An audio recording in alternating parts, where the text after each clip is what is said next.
শাশুড়িকে মা না বললে কি গুনাহ হবে? মহিলাদের নামাজরত অবস্থা যদি আজান হয় তাহলে কি নামাজ পড়া চালু রাখা যাবে? গোসলখানা ও টয়লেট একসাথে থাকলে ওযু করলে হবে কিনা? নতুন করে বসবাস করার আগে মিলাদ পড়ানো জায়েজ কিনা? বাথরুমে কাপড় কাচার সময় বিসমিল্লাহ বলা যাবে কিনা? গর্ভকালীন কোন আমল করলে নরমাল ডেলিভারি হবে? আমি আমার মৃত পিতার নামে যাই সাদকা করি তার সওয়াব কি আমিও পাবো? গোসলের পরে ভেজা চুল গামছা দিয়ে বেঁধে নামাজ আদায় করলে কি নামাজ হবে? আমি একজনের কাছে শুনেছি এরকম করলে নামাজ হবে না, বিষয়ে কিছু বলেন। চেইনওয়ালা ঘড়ি পরে নামাজ পড়া কি নাজায়েজ? জানালে উপকৃত হব। আমার মেয়ের পেটে থাকা অবস্থায় মুখে একটি দাঁত উঠেছে, এটি কোনো ভালো লক্ষণ নাকি খারাপ লক্ষণ? স্বামীর হুকুম ছাড়া বাবার বাড়ি যাওয়া যাবে কিনা? নিকট আত্মীয় যারা সুদ খায় তাদের বাড়িতে বেড়াতে যাওয়া যাবে এবং খাওয়া দাওয়া করা যাবে? চলুন তাহলে আমরা প্রশ্নোত্তর আলোকিত ভবনে প্রবেশ করি। এরপরে কাজী ফাতেমা আপনি লিখেছেন, মহিলাদের নামাজরত অবস্থায় যদি আজান হয় তাহলে কি নামাজ পড়া চালু রাখা যাবে? যাবে, কোনো অসুবিধা নেই। আজান হওয়া হলে নামাজ বন্ধ করে ফেলতে হবে, কোনো কথা নেই।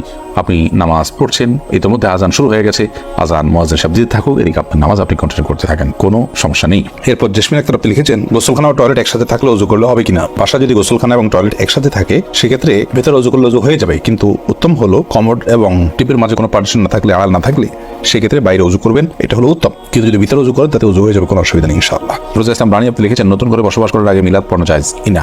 নতুন করে বসবাস করার আগে কোনো মিলাদ পড়াবেন না, এরকম কোনো নির্দেশ কোনো হাদিস আমাদেরকে দেয়নি। আপনি নতুন ঘরে ওঠার সময় বিসমিল্লাহ বলে আল্লাহর নাম নিয়ে উঠে যাবেন, এর জন্য আলাদা কোনো আনুষ্ঠানিকতা আপনাকে করতে হবে, কোনো বাধ্যবাধকতা নয়। হ্যাঁ, আশপাশের লোকজন বা এলাকার মানুষ কিংবা আত্মীয় স্বজনকে ডেকে আপনি দাওয়াত খাওয়াতে চান আপনার খুশি একটা উপলক্ষে, সেটা সম্পূর্ণ আপনার ব্যাপার, শরীরের কোনো বিশেষ নির্দেশ নাই। আর এর জন্য মিলাদের আয়োজন করতে হবে কোনো নির্দেশ ইসলাম আমাদেরকে করেনি। শিরিন বেগম আপনি লিখেছেন, পুরুষের কি রূপার আংটি পড়তে পারবে? জি, পুরুষের রূপার আংটি পড়তে পারবে এবং এটি বিভিন্ন বর্ণনা দ্বারা সাব্যস্ত হয়েছে। এরপর নুসরাত মাহি আপনি লিখেছেন, আমি আমার মৃত পিতার নামে যাই সাদকা করি তার সওয়াব কি আমিও পাবো? আপনার মৃত পিতার নামে যে সাদকা আপনি করবেন, আশা করা যায় আল্লাহ রাব্বুল আলামিন আপনাকেও এক্সট্রা হিসাবে তার সাদকার সওয়াব দিবেন, কারণ আপনি যেহেতু পরিশ্রম করেছেন, আপনি যেহেতু কষ্ট করেছেন, আল্লাহ রাব্বুল আলামিন সেজন্য আপনাকে বঞ্চিত করবেন না, কারণ আল্লাহ রাব্বুল আলামিন কাউকে তার পরিশ্রমকে পণ্ড বা ব্যর্থ হতে দেন না যতক্ষণ পর্যন্ত সেটি আল্লাহ সন্তুষ্টের জন্য হবে এবং সঠিক নিয়মে হবে। আপনি ফরাদ হোসেন আপনি লিখেছেন, বাথরুমে কাপড় কাচার সময় বিসমিল্লাহ বলা যাবে কিনা? বাথরুমে কাপড় কাচার সময় বিসমিল্লাহ বলবেন, বিশেষ করে যখন কমরের সাথে আপনার ওই জায়গার পার্টিশন থাকবে। যদি পার্টিশন না থাকে তাহলে ওযুর সময় যেরকম মুখে বিসমিল্লাহ বলা নিষেধ, অনুচিত, মাকরুহ, ঠিক একইভাবে এখানে মুখে বিসমিল্লাহ বলবেন না, অনুচিত বলে কাপড় কাচবেন। মাই হামাদ আপনি লিখেছেন, গর্ভকালীন কোন আমল করলে নরমাল ডেলিভারি হবে? গর্ভকালীন সময় এরকম কোনো বিশেষ আমলের কথা কোনো হাদিসে বলা হয়নি যে আমল করলে নরমাল ডেলিভারি হবে। তবে হ্যাঁ, গর্ভ যাতে নরমাল ভাবে হয়, অপারেশন করতে না হয়, সেজন্য আল্লাহর কাছে আপনি সাধারণভাবে দোয়া করতে পারেন। আর দান এবং সাদাকা এটা মানুষকে কঠিন কোনো পরিস্থিতি থেকে উত্তরের পথ দেখায়, বিধায় এরকম পরিস্থিতিতে আপনি কিছু দান সাদাকা করতে পারেন এবং বিশেষভাবে ইস্তেগফার, দুরূদ সহ যে আমলগুলো বান্দার খুব কঠিন সিচুয়েশনে পড়লে আল্লাহ তাআলা তার জন্য বিষয়টিকে সহজ করেন, সে আমলগুলো আপনি বিশেষ করে করবেন, আল্লাহ তাআলার কাছে সাধারণভাবে দোয়া করতে থাকবেন। এছাড়া সুনির্দিষ্ট কোনো দোয়া বা আমল কোন হাদিস আমাদেরকে শেখায়নি যেটার মাধ্যমে নরমাল ডেলিভারি হবে। মিথিলা মলি আপনি লিখেছেন, রাস্তার পাশে কবরস্থান থাকলে নাপাক অবস্থায় গেলে কি গুনাহ হবে? রাস্তার পাশে যদি কবরস্থান থাকে তাহলে সেই কবরস্থানে আপনি নাপাক অবস্থায়, অর্থাৎ আপনার ওযু নাই অবস্থা আপনি প্রবেশ করলেন, কোনো অসুবিধা নেই, আপনি জিয়ারত করতে পারেন। কবর জিয়ারত করার জন্য আপনাকে ওযু অবস্থায় থাকতে হবে এরকম কোনো বাধ্যবাধকতা নেই। এক নিমিষে আইডি থেকে আপনি লিখেছেন, মেয়েদের পায়ে কি স্বর্ণের উপর পরা যাবে? যাবে, কোনো অসুবিধা নেই। মেয়েরা স্বর্ণ বা রূপা যে কোনোটি পড়তে পারে, তো সেক্ষেত্রে স্বর্ণের উপর পড়বেন না রূপার উপর পড়বেন সেটা আপনার বিষয়। স্বর্ণ এবং রূপা এটা শরীরের কোনো অঙ্গ প্রত্যঙ্গে পড়তে নেই, সেটা এমন কোনো কথা নেই। বিধায় মেয়েরা মাথায়, হাতে, কানে যেরকম স্বর্ণ পড়তে পারেন ঠিক একভাবে পায়ে নূপুর হিসাবে স্বর্ণ ব্যবহার করতে পারেন, কোনো অসুবিধা নেই। জারিফা জান্নাত লিখেছেন, গোসলের পরে ভেজা চুল গামছা দিয়ে বেঁধে নামাজ আদায় করলে কি নামাজ হবে? আমি একজনের কাছে শুনেছি এরকম করলে নামাজ হবে না, বিষয়ে কিছু বলেন। না, এরকম করে নামাজ হবে না এমন কোনো কথা নেই। আপনি একজন নারী হিসেবে আপনার পুরো শরীর আপনাকে ঢেকে নামাজ পড়তে হবে, শুধুমাত্র মুখমণ্ডল এবং দুই হাতের কবজি আপনি খোলা রাখবেন, এর বাইরে অন্য কোনো শর্ত নেই। আপনি গামছা দিয়ে ঢাকেন বা গামছা দিয়ে বেঁধে তার উপর দিয়ে অন্য একটা কাপড় দিয়ে ঢাকেন, কোনো অসুবিধা নেই। আইরিন সুলতানা মাহি আপনি লিখেছেন, টেপে ওযু করলে নিচে বালতি থাকে, ফলে ওযুর পানি বালতিতে পড়ে, সে পানি কি টয়লেটের কমোডে ঢালা যাবে? ঢালা যাবে, কোনো অসুবিধা নেই, বরং ঢালাটাই উত্তম। বিশেষ করে কমোড পরিষ্কারের জন্য, টয়লেট পরিষ্কারের জন্য বা কোনো গাছ ইত্যাদি থাকলে সেগুলোর গোড়ায় পানি দেওয়ার জন্য, যে কোনো কাজে আমরা এই পানিটা ব্যবহার করাই উচিত। কারণ ওযুর যে পানিটা, এই ব্যবহৃত পানিটা এটা অন্য কাজে লাগানোটা কোনো দৃষ্টিগত কোনো নিষিদ্ধ কিছু নয়, এটা নাপাক নয়। আর এটা আমরা হয়তো এটার মাধ্যমে পবিত্রতা অর্জন করতে পারবো না, কিন্তু অন্য যে কোনো কাজে আমরা ব্যবহার করতে পারবো। ধরুন কমন পরিষ্কার করা কিংবা বাথরুমের ভেতরের অংশ পরিষ্কার করার জন্য পানি ঢালতে পারি, কোনো অসুবিধা নেই, কারণ এই পানিটা নাপাক নয়। কাজলে আইডি থেকে আপনি লিখেছেন, ওযু করার পরে কি আয়নায় মুখ দেখলে ওযু ভেঙে যাবে? না, কোনো অসুবিধা নেই, ওযু ভাঙবে না। সৈয়দ আবু হায়দার আপনি লিখেছেন, চেইনওয়ালা ঘড়ি পরে নামাজ পড়া কি নাজায়েজ? জানালে উপকৃত হব।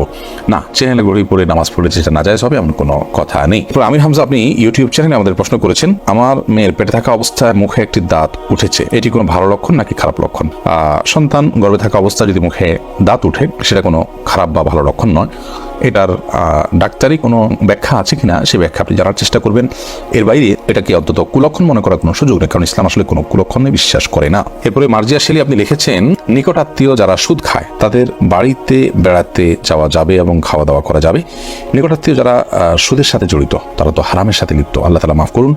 এই সুদের সাথে জড়িত হলে, হারামের সাথে যদি লিপ্ত থাকে, তাদের উপার্জন শুধুই হারাম হয়, তাহলে সেক্ষেত্রে তাদের বাড়িতে যেতে পারেন, কিন্তু তাদের খাওয়া দাওয়াটাকে কৌশল আপনি অ্যাভয়েড করবেন। আর যদি তাদের অন্যান্য হালাল উপার্জন থাকে তাহলে সেক্ষেত্রে হালাল উপার্জন পরিমাণ বেশি থাকলে আপনি সেখানে খেতে পারেন। আর যদি হারাম উপার্জন পরিমাণ বেশি থাকে, হালাল উপার্জন পরিমাণ কম থাকে, তাহলে খাবেন না। আর যদি তিনি সুনির্দিষ্ট করে হালাল উপার্জন থেকেই দিয়েছেন আপনি জানেন, তাহলে সেক্ষেত্রে সেটা অবশ্যই খেতে পারেন। সাবির ইয়াসমিন জানাতে আপনি লিখেছেন, স্বামীর হুকুম ছাড়া বাবার বাড়ি যাওয়া যাবে কিনা। আপনি যেহেতু স্বামীর সংসারে থাকেন, অতএব তার সুবিধা অসুবিধা, তার প্রয়োজন ইত্যাদি বিষয় থাকতে পারে, সেই কারণে তাকে আপনি বলে যাবেন। কিন্তু স্বামী আপনাকে আপনার বাবার বাড়ি যাওয়া থেকে বঞ্চিত করে রাখবেন, যেতে দিবেন না, আটকে রাখবেন এবং তার খেয়াল খুশি মতো সে আপনাকে আপনার বাবা মার সাথে সাক্ষাৎ করা থেকে বিরত রাখবেন, সে অধিকার কিন্তু তার নাই। সেটা যদি করেন তাহলে তিনি অন্যায় করছেন। তবে হ্যাঁ, অবশ্যই আপনি চেইন অফ কমান্ড, একটি ফ্যামিলির পারস্পরিক যে বোঝাপড়া, সেটার জন্য ভালো তার জন্য আপনি বলে যাবেন। এবং এই বলে যাওয়ার মধ্যে ভদ্রতা, এই বলে যাওয়ার মধ্যে নিজেদের বোঝাপড়া যে আছে সেটির প্রমাণ হয় বিধায় এটাকে দোষণীয় মনে করা যে আমি তাহলে কি বন্দী হয়ে গেলাম, এরকমটি মনে করার কোনো কারণ নেই। শরীফ শাহরি আপনি লিখেছেন, অজু ছাড়া কি জিকির করা যাবে? যাবে, জিকির করার জন্য অজু করা শর্ত নয়। এমডি আবুল কালাম আপনি লিখেছেন, মহর পরিশোধের আগে স্ত্রী যদি মারা যায় তখন স্বামী কিভাবে মহর পরিশোধ করবে? তার পক্ষ থেকে দান সদকা করে দিবেন, কিন্তু উচিত হলো জীবদ্দশাতেই মহর পরিশোধ করা। আয়েশা সিদ্দিকা আপনি ইসলাম প্রশ্নের পেজে প্রশ্ন করেছেন, মহিলাদের জন্য সব জায়গায় নামাজের ব্যবস্থা থাকে না, অনেক সময় এই কারণে নামাজ কাজা হয়ে যায়, এই জন্য কি বাড়ি থেকে বের হওয়ার আগে অগ্রিম নামাজ পড়ে বের হতে পারবো না? অগ্রিম বের নামাজ পড়ার কোনো সুযোগ নেই, নামাজ ওয়াক্ত মতো পড়তে হবে। ইন্না সলাতা কানাত আলাল মুমিনিনা কিতাবাম মাওকুতা, নিশ্চয়ই নামাজ ইমানদারদের জন্য নির্দিষ্ট সময় পড়াটা আবশ্যক করা হয়েছে, বিধায় সময় মতো আপনাকে নামাজ পড়তে হবে। বাড়ি থেকে বের হওয়ার আগে আপনাকে অগ্রিম নামাজ পড়ার কোনো সুযোগ নেই। তবে হ্যাঁ, যেখানে যাচ্ছেন সেখানে নামাজের ব্যবস্থা যদি না থাকে আপনি ব্যবস্থা করে নেবেন, প্রয়োজন রাস্তার এক পাশে দাঁড়িয়ে যাবেন, কোনো একটা ফাঁক ফোকর আপনি দাঁড়িয়ে যাবেন, কিন্তু আপনাকে অবশ্যই নামাজ পড়তে হবে সময় মতো। এরপরে কবির হোসেন আপনি লিখেছেন, শাশুড়িকে মা না বললে কি গুনাহ হবে যদি তিনি কষ্ট পান? শাশুড়িকে মা বললে তো গুনাহ হবে না, কারণ এটা তো আপনি গর্ভধারণকারী মা হিসাবে তাকে আপনি মা সম্বোধন করছেন, এটা সম্মানসূচকভাবে মা হিসাবে আপনি তাকে আখ্যায়িত করছেন। কারণ আপনি আপনার মায়ের নাম যেখানে সেখানে লিখতে হয় সেখানে শাশুড়ির নাম কোথাও লেখেন না, তার মানে আপনি তাকে আপনার গর্ভধারণকারী মা হিসাবে স্বীকৃতি দিচ্ছেন না, বিধায় তাকে মা বলাতে কোনো অসুবিধা নেই। বললে তিনি কষ্ট পান তাহলে সেক্ষেত্রে এরকম তো আর কথা নয়। যদি এরকম হয় তাহলে সেক্ষেত্রে আপনি বলবেন না। আপনি লিখেছেন প্রশ্নে, শাশুড়িকে মা না বললে কি গুনাহ হবে? না বললে তো কোনো গুনাহ হবে না। আপনি প্রশ্ন করার কথা যে মা বললে কি গুনাহ হবে কিনা, না বললে তো গুনাহ কিছু না। শাশুড়িকে আন্টি বলেন বা অন্য কিছু বলেন, তাতে কোনো অসুবিধা নেই।